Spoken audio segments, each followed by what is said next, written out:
अरे टेम्पू के कहा यार? अरे टेम्पू बीच में कहीं खड़ा करे बड़ा, रास्ता बंद हो गई। हाँ अब लोग यहाँ जाए कहाँ से? अरे तो उससे पूछता नहीं टेम्पू के कर उधर बोला। उधर बोला, बीच में खड़ा हो गई बड़ा, उधर बोला। कहाँ बोली यार के बा? ए ये टेम्पू बीच में कहीं खड़ा बा? गुड्डू शुक्ला के हाँ। अरे गुड्डू शुक्ला कहा तो आगे बढ़ाओ ना। गुड्डू शुक्ला की गाड़ी ना हटी। काहे ना हटी? बताई काहे ना हटी? अरे जाता नहीं, अरे जाता नहीं ना। अरे देखा रोज ही कहीं ना कहीं कुछ ना कुछ लफड़ा करत रहेला। बीच सड़क में गाड़ी खड़ा करी, हाँ कैसे काम चली बतावा? मामा अरे ठीक भाई रख दा, ना तो ऊपर चढ़ के रखवा दे तू। अच्छा ठीक बा, जा दूसरा वाला लिया हुआ जनवा के घर में रखल बा। जा ये गुड्डू शुक्ला के बोलने कई बार कि सुनी जी। अरे बिल्लो रानी, अरे बतौले रह तू तो हम घर चले रहती। तो हम आ गई नहीं तो का हो गई? कोनो बात हो गई का? ये हमार सहेली है। अच्छा नमस्ते। एकरा कुछ स्पेशल साड़ी चाहिए होई का? वो जड़ी वाला बनारसी साड़ी दिखाए ना भाई साहब, वो हरा बॉर्डर वाला। बनारसी साड़ी हरिहर बॉर्डर वाली? ना ना वो तो नहीं खे, लेकिन आप बिल्लो रानी के साथ आयल बानी तो हमार साथ ना आइल होई तो? ना ना हमार साथ आवे से का मतलब है? बिल्लो रानी हमार मतलब बा कि हमनी के पास स्टॉक में तो नहीं खे, मगर कहे कि आप बिल्लो रानी के साथ आयल हैं और बिल्लो रानी के बात तो हम आपके जरूर मंगा देते हैं। अरे और रुंझुन रुंझुन। जी जी मामा। अरे तनी वो बड़ा बिहार चल जाता, वो रस्तोगी वाला के दुकान से जरी वाला बनारसी साड़ी हरे बॉर्डर वाली, हाँ वो लेके आवा। अरे मामी के सहेली खातिर चाहिए वो साड़ी। जी मामा। और हमार सामान? अरे हाँ सुना, अरे वो एगो लिस्ट हमारा पास बा मामी के सामान के, हाँ वो भी हमरा से लेके जाइए। जी मामा। अरे आप लोग आई ना, कुछ चाय नाश्ता कर ली, चलिए आई ना। आई? हेलो। अरे हम बोल रहा है मिट्टू, उषा दीदी। आय हाय उषा दीदी, आप ना बहुते दिन जिया, अभी तोहरे बारे में सोचत रहनी। हमार बारे में सोचे के बंद करा और देवी के बारे में सोचा। का भइल मिट्टू? तो के चिट्ठी भेजले रानी, देरी करबू तो लइका हाथ से निकल जाई। आय हाय उषा दीदी, हम कहाँ करी? अम्मा चाहता नहीं कि रुंझुनिया के बियाह महादेवी से पहले होखे। अच्छा तो ई बात है। अब देखा राम जी का चमत्कार दिखावेले। फोन राखी? रखा। आय हाय मिठो पांडे जाग, अब ही कुछ ना कैलू तो तोहार महादेवी के रिश्ता समझला हाथ से गईल। अब तो जौन कुछ भी होखे, कौनो न कौनो चक्कर तो चलावे के ही पड़ी। कौनो एरा गैरा लड़का ढूंढ के रुंझुनिया के बियाह तक करे के ही पड़ी, लेकिन पहले रज्जो पांडे के पटावे के पड़ी। काहे कि ऊपर खबर दूल्हा ढूंढे के बाद रंजनिया खातिर, तो पांडे जी से तेज केहू ना हो सकेला। आय हाय।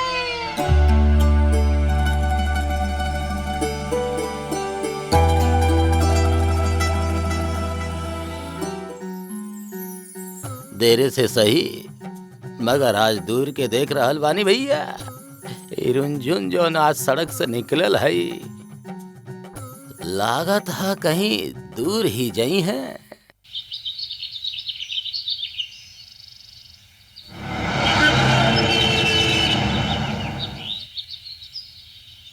गुड्डू भैया ठंडा।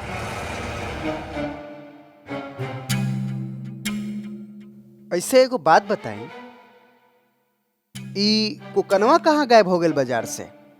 चैन चढ़ाओ बे। गाड़ी के तो चैन चढ़ल है बेटा जब्बो, मोटरसाइकिल के चैन के बात नहीं की करत, अपन हैं? दिमाग के चैन चढ़ाओ। हम जो सोचत आनी ओकरा अपना दिमाग से बताओ कि विष्णु पांडे से पैसा कैसे खींची बे। भैया भैया कचहरी जाके आए रहल बानी, विष्णु साला जाइनी ही ना। अरे बिसुनवा ना आयल तो कर तखत और तामझाम उठा के ले आयल रहता, खुदा ही साला शाम तक आ जाई। अबे जब आयल है ना तो तखत कहाँ से उठा के लेके आई हैं?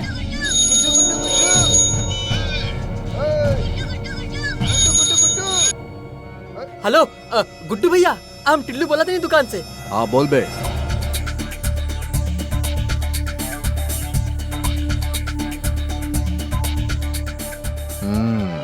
चल रख।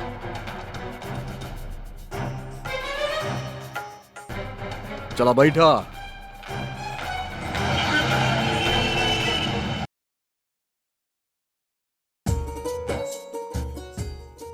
अरे यार इनकर पुराना ऑर्डर भी रखल बा, ऊ भी दे दो। बिजी आदमी जे ठहर ले। अरे उनका पास घंटा भर भी टाइम नहीं है अभी। ना साचो में जरा काम रहे। बिटिया हम पांडे जी को बहुत बढ़िया से जानत हैं। अरे कन्नौज में कहाँ लोग भेजत है अपन बहू बेटी के काम खातिर। हाँ अरे इनकर जैसन हैसियत के लोग तब 500 रुपया देके कोनो गरीब के हाथ कर लेते हैं। उनकर काम बढ़िया से हो जाते हैं। लेकिन जब घर में काम करे वाला हो तो एकर का जरूरत है? चला हो गई। सही कहलो बिटिया, तब पांडे जी बाड़े बहुत समझदार।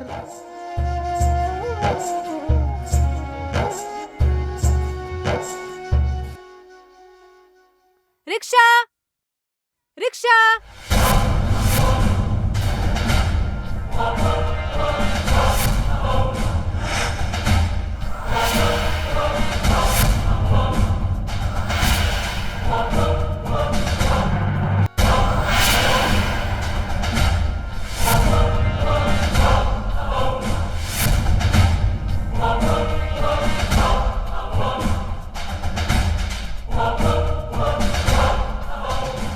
आओ बेटा कुक्कन, मिल गई विष्णु पांडे के घर के चाबी।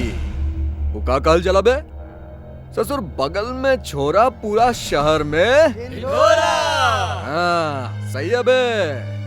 अरे नहीं बे, छोरा नहीं, कंप्लीट छोरी। विष्णु मामा के भांजी करिए अब हमार पूरा काम शान से।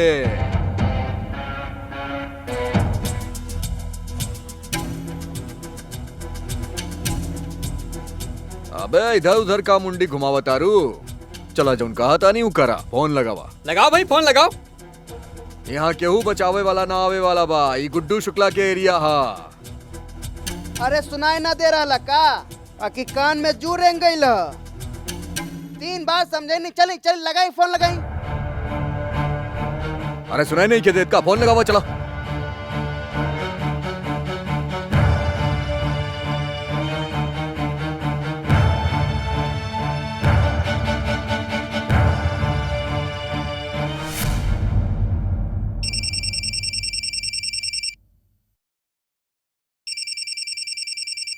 जैसन विष्णु पांडे वैसन विष्णु पांडे के फोन टिंटिनावत रहेले हमेशा।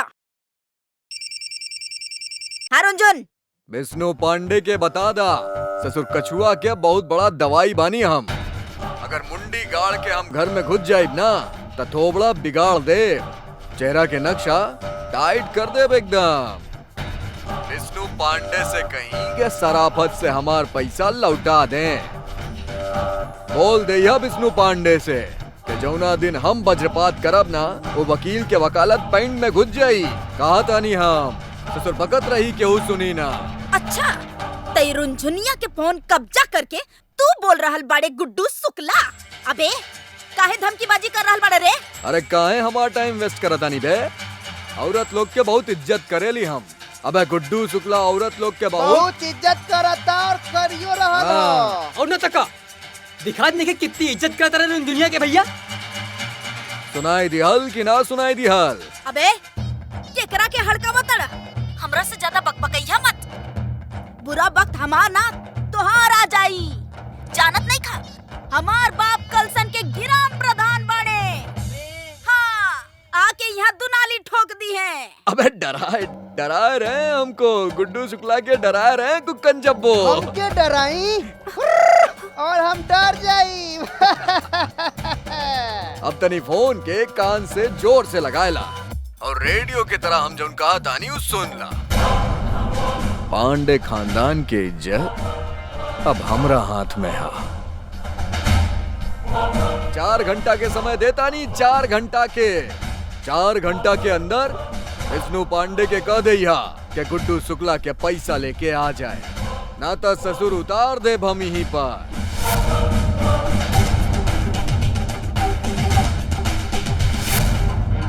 सुना बे, जाके बोल दे अपन विष्णु मामा से कि हमार पैसा सराफत से लौटा दे। कहें कि एकरा बाद हम बोलब ना सीधा कर देब। समझ लू के समझाई बे। चला तानी।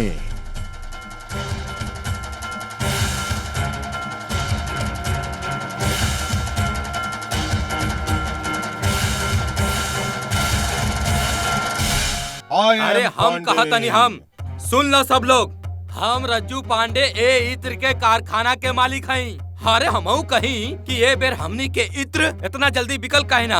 अरे अच्छा इत्र बनी तबे तभी की ना, अच्छा इत्र बनबे ना कहीं। और हम जानत नहीं कि काहे ना बनल, काहे कि हम रहबे ना कहीं। सब काम उ रुंझुन के बता के गई रहनी, लेकिन नहीं। हाय हाय पांडे जी। अरे जाई काम करी चली। हाँ मिट्ठो जी। अरे अरे कितना आवत हई। काम करेनी, कितना काम करेनी। अरे पूरा घर तो ये चाहेला।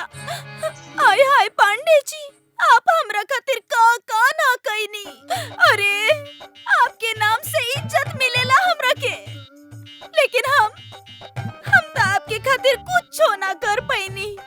अरे यहाँ तक कि महादेवी के ब्याह के इंतजामो ना कर पैनी। अरे हम कराए महादेवी के शादी। हाँ हाँ, अरे आप ही कराइए अपन महादेवी के बियाह। लेकिन बता दे रहल बनी, उषा दीदी जौन रिश्ता भेजले बनी ना, अगर लेट भइल तो हाथ से चल गइल समझो। अरे हम हई और कोनो काम ना होके। अरे कबो ऐसन हो सकेला का? जूता मुंह में खोस के काम शुरू करो। हम बाद में करिया। घोड़ा गधानाथ पांडे।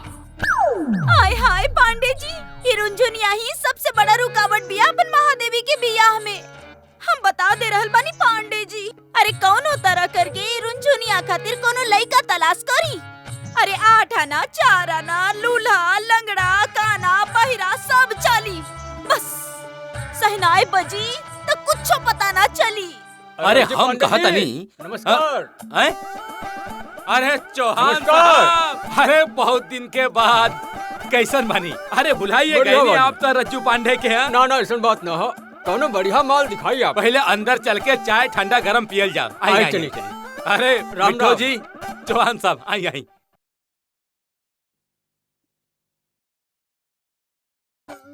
अरे नाश्ता भेजवावा। बैठी चौहान साहब। अब कुछ अच्छा माल दिखाई। अरे हम कबो आपके गलत चीज दिखावे नहीं। इला हम फिर शुरू हो गई नहीं। देखबे ना करने की पंडितन के मूड ठीक ना हा। का कोनो बात हा? हमके बताई, हम कुछ मदद कर सकी तो कर दी। तोहार औकात तो अब ये पता चल जाएगी। सक्करकंद के नाती, बदमाश, नौटंकी छाप आदमी। हम अबे आवतनी, वो आपके इतर के सैंपल लेके आवतनी। जी लीजिए आप ली। आय हाय भैया, वो कहा बना कि आप तो जाने ले ही कि हमनी ठहरनी खानदानी लोग। अब बड़ी बिटिया के रह छोटकी के बियाह कैसे कइल जाए? अरे बित्ता भर के रहे, तब से कलेजा से लगा के पाल पोस के बड़ा कैले बनी रुंझुनिया के। अब वो तो हमरे ही बिटिया बड़ी ना भैया। और वैसे भी भैया वो हमरी महादेवी से बड़ बिया, तो ओकर लगन तो पहले करावे के पड़ी ना। पंडिताइन, एक रिश्ता हा हमार नजर में। हम पहले उनकर घर काम भी कर चुकल हई। बहुत पैसा वाला बा, अच्छा खासा कारोबार फैलल बा उनकर। भगवान की दया से कौनो चीज की कमी ना हो उनकर घर। तिजोरी तो ऐसन भरल बा जैसे लक्ष्मी जी के पुटिया ले बानी।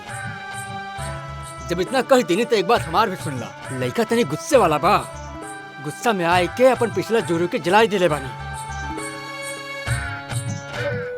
कोर्ट में केस चल रहा है, बस यह से अड़चन आ रहा बा शादी के, बाकी और कोनो परेशानी ना है। हाय भैया, अब कमी तो हर इंसान में होखेला। इहो कोनो कमी बा। अब ऐसे रुंझुन खातिर ये रिश्ता बहुत सही रही।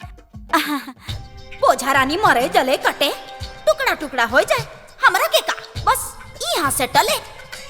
आय हाय भैया, वैसे हमनी के रुंझुन बहुते समझदार बिया। अब सब संभाल ली वहाँ जाके।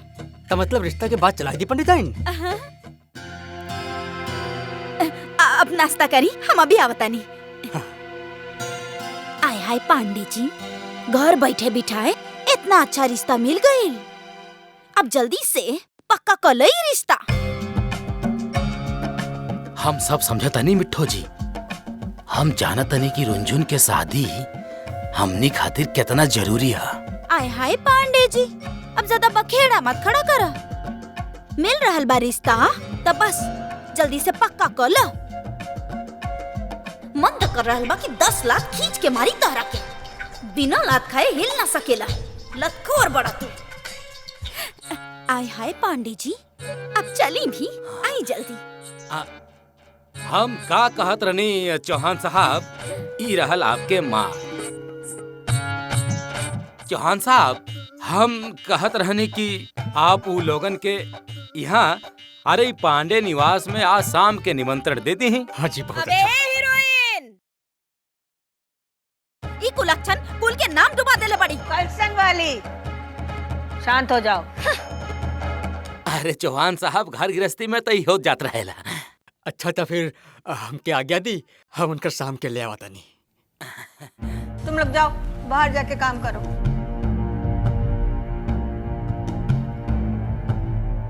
बोला काहे नहीं खूब? हाँ, काहे खानदान के नाम बाजार में उछाला ताड़ू? अम्मा अम्मा हम कुछ न कही नहीं। गुड्डू आके अचानक से हमारा रास्ता रोक देलस और फिर हमके धमकैले और हमार फोन छीन के मामा के जबरदस्ती फोन लगवा देलस। हम इतना घबरा गए रहने कि हम कुछ बोल ही ना पैनी। चुप करा, ज्यादा चोचला मत गड़ा। सब समझता नहीं हम, सब समझता नहीं हम। और मजाल तो देखा ही पैतरा बाज के वो गुड्डू शुक्ला जैसन लफंगा के हाथ में अपन मोबाइल दे देली और हमरा के धमका रहल बाड़ी। हमरा के, गिराम प्रधान के बेटिया के। देखा, कान खोल के सुन लो, कलसन वाली से मत उलझा। बता देता नहीं ना तो पांडे खानदान के नाक कटावे के पहले तोहर चुटिया काट के माटी में गाड़ दे। ए कलसन वाली, चुप्पे हो जाओ, नहीं तो तुम्हारी चुटिया काट के माटी में गाड़ दे। हाथ पांव धो के पीछे पड़ गए रुंझुनिया के। हम सब जानत है कौन ही कुल का नाम माटी में मिलात है। देखा अम्मा, तू एकर कैला पर नीपा पोती मत करा, पर्दा मत डाला। अम्मा, तू समझ काहे न रहल बाड़ू? कल के एकरा के पराया घर जाए के बा और आज ही छिछोरा मर्द लोग के साथ घुमा दिया। और अम्मा, तू हमरे के चुप करा रहल बाड़ू? ए लड़ाका, इतना ही समझदार हो तो अपने मर्द का काहे नहीं समझा ले? उसी का किया धरा है, सब जानते हैं हम। फसाद के जड़ बिस्नुआ है, बिस्नु पांडे। अरे पांडे खानदान का नाम वही तो खराब किए है। कर्जा खा के बैठा है बदमाश। कह दो तीरंदाज से, जौन दम पर कर्जा लिए हो वही दम पर कर्जा भी लौटा दो, तभी हम जानिए कि तुम ग्राम प्रधान की बिटिया हो। देखा अम्मा, तू हमारे बाप के बीच में मत लावा, अच्छा ना होई। ई मनहूस न जाने घर में का अनर्थ कराई। आय हाय कलसन वाली, अब बस भी करा। हम तब से देखा जा रहल बानी, तू एक रस्सी कसल जा रहल बाड़ू तो कसले जा रहल बाड़ू। फांसी तो हम चढ़ाई बेकरा के। रुंझुन बिटिया, रोवा मत। कमरा में जा बेटा, कहनी ना, जा। जी आज गिरगिट जैसन रंग का है बदलता नहीं। चलो रुंझुन, जा।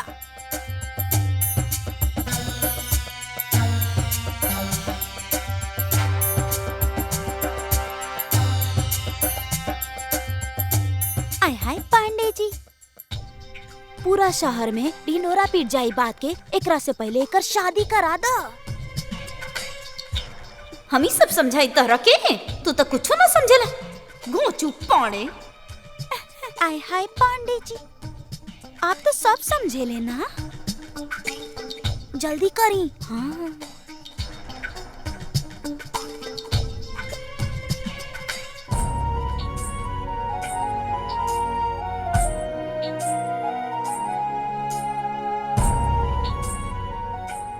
ए बिटिया, बिटिया, ये काहे रो रही है? हाँ? अरे वो कलसन वाली लड़ाका है, लड़ाका, झगड़ालू। वो अपनी मर्द की ना भाई तो तुमरी का हो जाएगी। तुम तो हमारी रानी बिटिया हो ना। हम ना चाहते कि घर में हमार वजह से क्यों परेशान होए। अम्मा हम जानबूझ के कुछ ना कहीं नहीं। ओ गुड्डू शुक्ला अचानक ही आ गई। हम का करी अम्मा? कलसन वाली मामी के लग रहा कि अभी सब।